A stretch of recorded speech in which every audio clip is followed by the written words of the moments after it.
ग्रंथों में संपूर्ण व्रतों की बड़ी महिमा का वर्णन किया गया है। ये मंगला गौरी का जो व्रत है वो सिर्फ सावन के महीने में ही हर मंगलवार को किया जाता है। इसमें एक विवाहित नारी भोर में जल्दी स्नान करने के तत्पश्चात में वो धुला हुआ वस्त्र पहनकर एक पटा लगाती है और उस पटे के ऊपर लाल वस्त्र बिछा करके वो शंकर और शिवा दोनों को बिठा देती है, पूजन करती है, गुड़ैल का फूल चढ़ाती है, महादेव के ऊपर रोली में बेल पत्र डुबो करके वो चढ़ाती है और गिरजा चालीसा का पाठ करती है, दुर्गा चालीसा का पाठ करती है, मैया को चुनरी उड़ाती है। कहीं कहीं इसको पीली मिट्टी का भी बनाया जाता है। संध्या को सूर्यास्त होने से पहले उसको नदी में प्रवाहित भी कर दिया जाता है। इसमें एक बार भोजन करने का ही बस नियम है। इसमें वो भी नमक छोड़ करके मीठा भोजन एक बार भोजन उस प्रतिमा को या तो मिट्टी की बनाई है तो उसको विसर्जित कर दो। इसको आप पहले दिन भी कर सकते हो और इसको दूसरे दिन भी आप इसको विसर्जित कर सकते हो, दोनों विधान है। एक कथा किस प्रकार से चली, एक कोई धनपाल नाम का कोई बहुत बड़ा सेठ, बहुत मुश्किल से उसके घर में एक पुत्र का जन्म हुआ। धनपाल सेठ को बड़ी दिक्कत और परेशानियों में और उसको एक बेटा हुआ। ज्योतिषियों ने कह दिया कि जिस समय इसका विवाह हो जाएगा तो विवाह के 1.25 साल के बाद में इसकी मृत्यु हो जाएगी। ज्योतिषियों ने कह दिया था बच्चा तो तुम्हें हो गया, लेकिन ये बचेगा नहीं। वो बालक 19 साल का हो गया। 19 साल के तत्पश्चात उसका विवाह कर दिया गया अच्छे घर परिवार में, एक धार्मिक परिवार में। उस धर्मपाल के पुत्र का विवाह हुआ। पत्नी घर में आ गई, पुत्र वधू घर में आ गई, सब आनंद के साथ रह रहे थे। एक दिन की बात थी, धर्मपाल का बेटा किसी काम से बाहर निकला तो एक सर्प ने, वो दोपहर का समय हुआ था, एक पेड़ के नीचे सो रहा था, तो सांप ने उसको आकर के डस लिया और डसते ही उसकी मृत्यु। यहाँ तक बात आ गई समझ में? आ गई? तो उसको डस लिया और उस समय उसके जो पुत्र वधू थी उस बच्चे की वो अपने पियर गई, क्योंकि सावन का महीना था और आप जानते हैं कि सावन के महीने में तो सब बेटियां पियर में ही होती, तो वो पियर में थी, इसकी मृत्यु हो गई। और उस जमाने में कुछ ऐसा नियम होता था कि जब तक भामर पड़ने वाली पत्नी उस पति का मुख और चरण नहीं देख लेती तब तक उसका अंतिम संस्कार नहीं होता, कितने भी दिन हो जाए।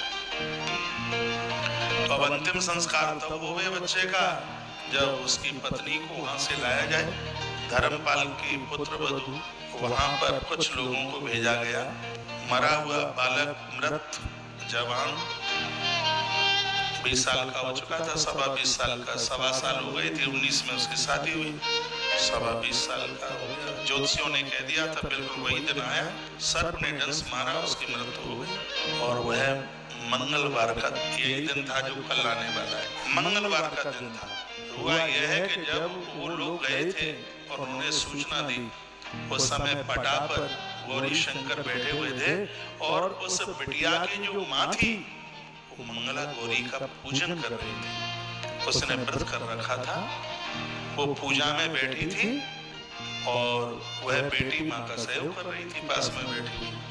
पूजन चल रहा था, गुड़ैल के फूल चढ़ाए जा रहे थे और इतने में वो सूचना पहुंची कि ऐसे ऐसे दामाद की मृत्यु हो गई, जमाता की मृत्यु हो गई। तो उस बेटी ने सुना, वो तो डकराने लगी, लेकिन उस माँ के ऊपर कोई फर्क नहीं पड़ा।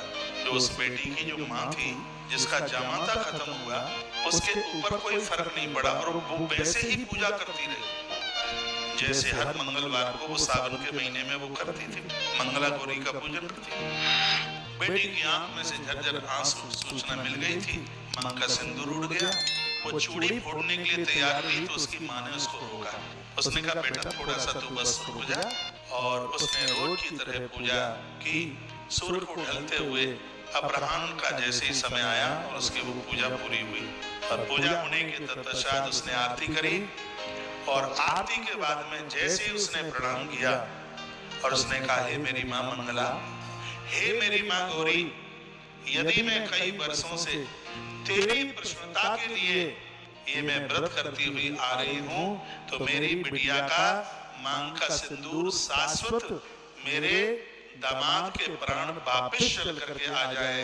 और जैसे ही इतना कहा अंबर आकाश से फूल गिरा और पेड़ के नीचे सामने जिस बच्चे को डसा था ऐसे खड़ा हो गया जैसे कोई सोता हुआ कोई बालक खड़ा हो गया हो। धुंधुमिया फूल वृष्टि जय जयकारे का उद्घोष तब से लेकर के आज तक बच्चों की उम्र बढ़ाने के लिए, पति की आयु बढ़ाने के लिए माताएं मंगला गौरी का व्रत करती हैं। अविवाहित कन्याएं सुंदर घर और वर के लिए मंगला गौरी का व्रत करती हैं। यह व्रत इतना अद्भुत है, इसमें सब श्रृंगार का सामान रखा जाता है। ऐसा बताते हैं कि श्रृंगार की 16 चीजें होती हैं तो 16 चीजें रखी जाती हैं। मीठा माँ का इसमें भोग, मालपुए का भोग लगाया जाता है। माता बड़ी राजी होती है इसमें। नवरात्रा में तो चना और हलवा लगाया जाता है भोग। इसमें मालपुआ मीठे बनाए जाते हैं, भोग लगा के पूजा करके और शाम को एक समय जिस नारी ने व्रत किया है वो और उसके परिवार के लोग उसको प्रसाद रूप में ले लेते हैं। भविष्य पुराण जैसे महान ग्रंथों में हमने ये ग्रंथ आपके घर में भेजे हैं। आपको टाइम ही नहीं होता है उन्हें पढ़ने के लिए। इनको आप पढ़ा कर इनमें अद्भुत व्रत और उसके उद्धापन की बातें वर्णित की गई हैं। कितना अद्भुत ग्रंथ है। तो कल ये मंगला व्रत का जो मंगला गौरी का जो व्रत है वो बड़ा अद्भुत है।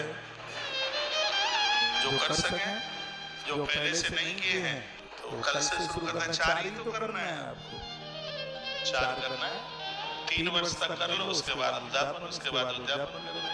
3 साल कर लो और उसके बाद में आप उसका उद्यापन कर देना। जैसे उसमें नवदुर्गा में तो कुंवारी कन्याओं को, छोटी बच्चियों को भोजन कराया जाता है और इसमें जो इसका उद्यापन होता है, यदि आपने कभी संकटिया मैया का उद्यापन किया हो तो उसमें सर्वा नारियों को भोजन कराया जाता है, जलेबी खिलाई जाती है, पेड़े खिलाए जाते हैं, चकाचक आनंद होता है, माता मीठा खाती है। ऐसे ही इसमें भी सर्वा नारी को उसको भोजन, उसमें मीठा भोजन उसको कराया जाता है। दक्षिणा में उसको श्रृंगार का संपूर्ण सामान, चुनरी, लहंगा, परिया, ये सब चीजें दी जाती हैं। 3 साल तक कर लो, आनंद हो जाएगा। तो ये मैंने संक्षेप में कुछ बातें आपको बता दी हैं। समझ में आ गई हो तो ठीक है और ना आई हो तो ठीक।